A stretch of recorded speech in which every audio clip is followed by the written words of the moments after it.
already loving the beautiful sunshine this afternoon. So when the Portuguese came here, they called this place Calabar.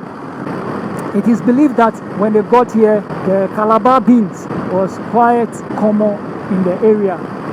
So they called this place Calabar after the Calabar beans.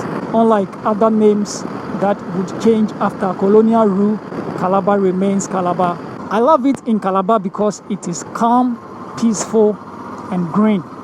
It is not aggressive as I have experienced so far. People take things quite easy here. It is not too congested, and it is a nice city, yeah, to be honest.